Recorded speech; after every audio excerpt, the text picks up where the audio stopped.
for this next series of exercise, what I'm going to do is I'm going to give you some ball exercises to do. Ball exercises, before we get into the exercises themselves, I do want to just give you some ball basics, okay?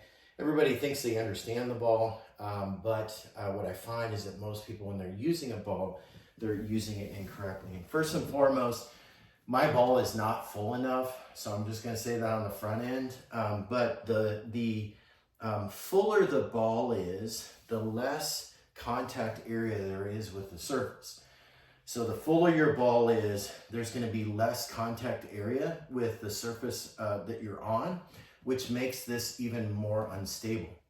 So you can increase or decrease the stability of the ball in several different ways. Number one is simply by how much air is in that ball. So you'll see when I sit on this ball has a lot of surface area to it.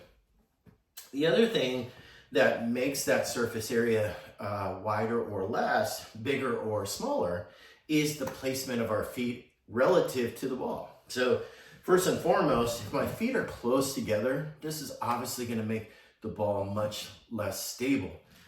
If I've got my feet wider apart, it's a bigger base of support, so my ball is going to be more stable.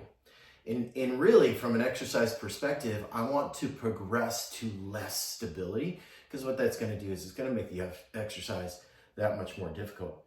The second thing is that it's also dependent on how far away your feet are from the ball. The further away your feet are from the ball, the greater the support, the greater the base of support, which means that it's just more stable and it's easier to do. The other thing with the ball, and the reason that we use the ball, is that when you are stabilizing this ball, you are actually activating what is called your transverse abdominis. Transverse abdominis, or your lower abs, is super important, especially in our sport.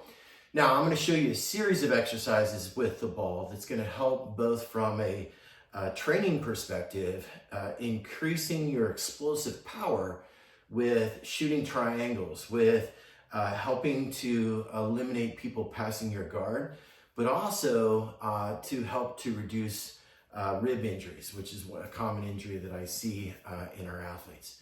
So this is just some ball basics. Come back to the next video and I will start to dive into some exercises that are specific for our sport.